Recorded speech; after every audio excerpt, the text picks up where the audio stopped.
मुझे दिनांक 31 जुलाई 2025 को श्री रविशंकर प्रसाद और सदन में प्रतिपक्ष के नेता सहित सत्ता पक्ष व प्रतिपक्ष के कुल 146 सदस्यों द्वारा हस्ताक्षरित निम्नलिखित प्रस्ताव की सूचना प्राप्त हुई है, जिसमें भारत के राष्ट्रपति को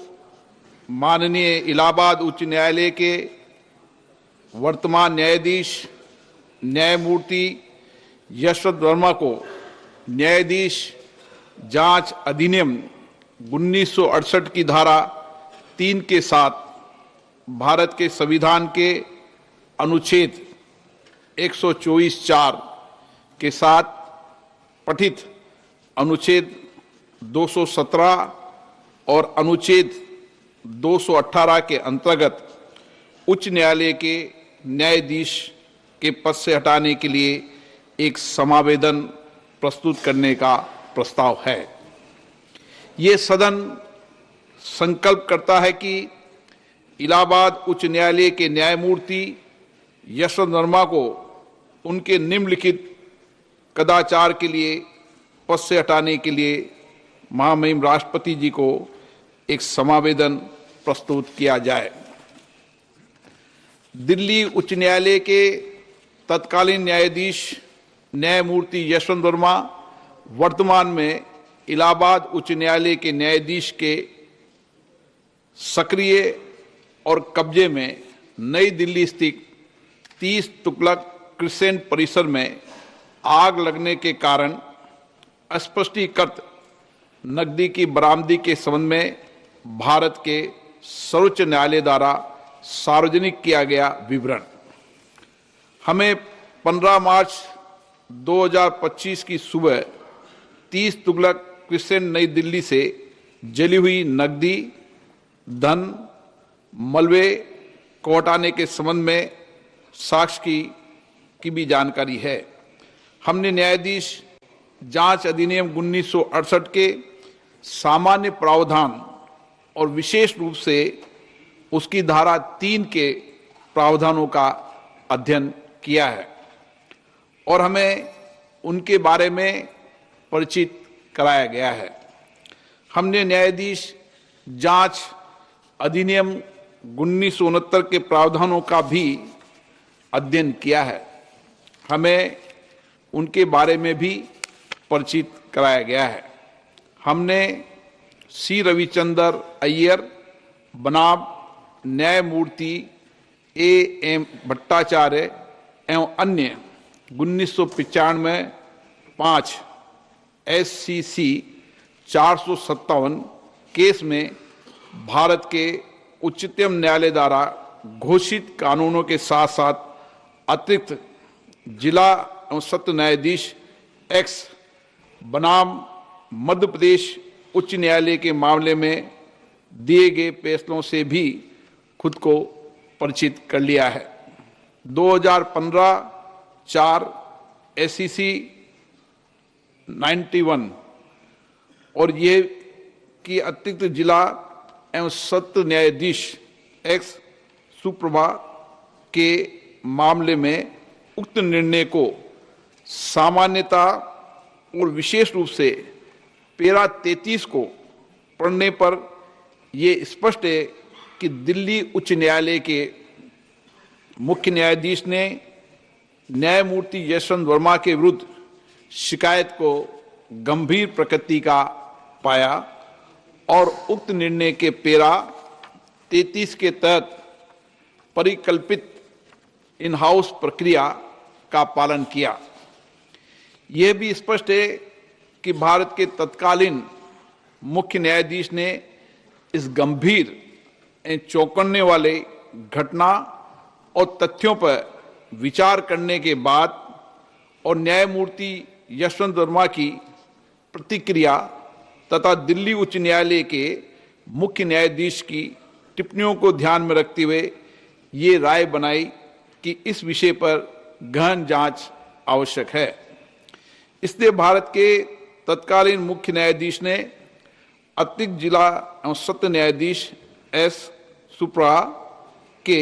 मामले में निर्णय के पेरा 33(3) में परिकल्पना के अनुसार एक 3 सदस्यीय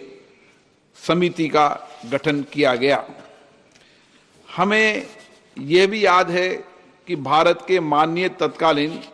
मुख्य न्यायाधीश ने समिति की रिपोर्ट भारत के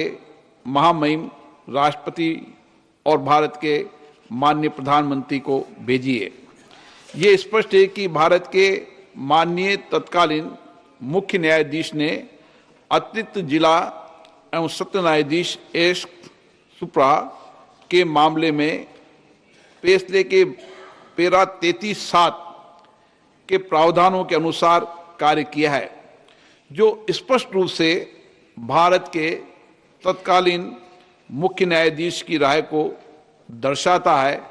कि पेरा 33(3) के तहत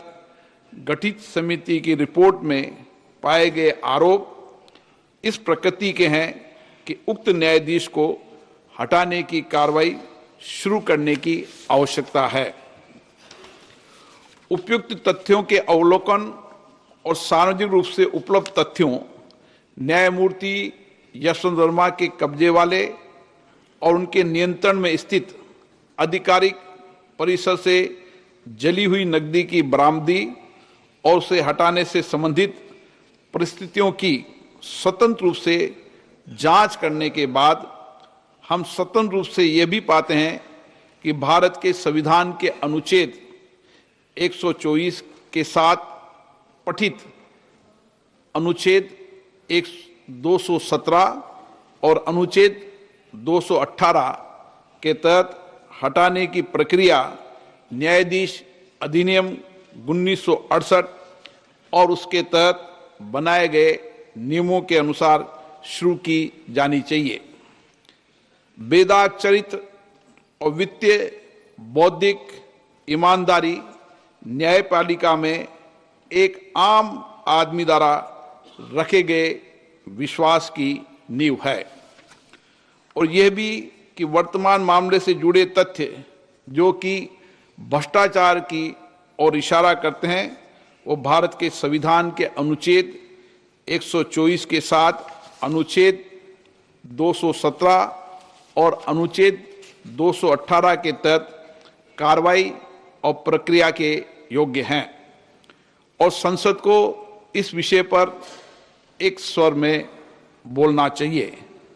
और देश के प्रत्येक नागरिक को सार्वजनिक जीवन में भ्रष्टाचार के प्रति जीरो टॉलरेंस के अपने संकल्प के बारे में एक स्पष्ट संदेश भेजना चाहिए। अतः हम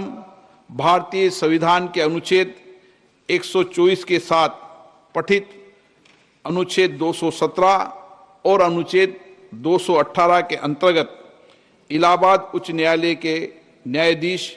न्यायमूर्ति यशवंत वर्मा को पद से हटाने के लिए ये प्रस्ताव प्रस्तुत करते हैं। कृपया इस प्रस्ताव पर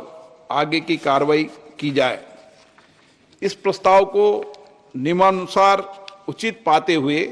मैंने इसकी स्वीकृति प्रदान की है। न्यायाधीश जांच अधिनियम 1968 की धारा 3 की उपधारा 2 के अनुसार मैंने न्यायमूर्ति यशवंत वर्मा को पद से हटाने के अनुरोध के आधारों की जांच करने के उद्देश्य से निम्नलिखित 3 सदस्यों वाली एक समिति गठित किए। माननीय न्यायमूर्ति श्री अरविंद कुमार, न्यायाधीश उच्चतम न्यायालय, माननीय न्यायमूर्ति श्री मनिंदर मोहन श्रीवास्तव, मुख्य न्यायाधीश मद्रास उच्च न्यायालय, श्री बी.वी. आचार्य, वरिष्ठ अधिवक्ता, कर्नाटक उच्च न्यायालय। समिति यथाशीघ्र अपनी रिपोर्ट प्रस्तुत करेगी। जांच समिति की रिपोर्ट प्राप्त होने तक ये प्रस्ताव लंबित रहेगा।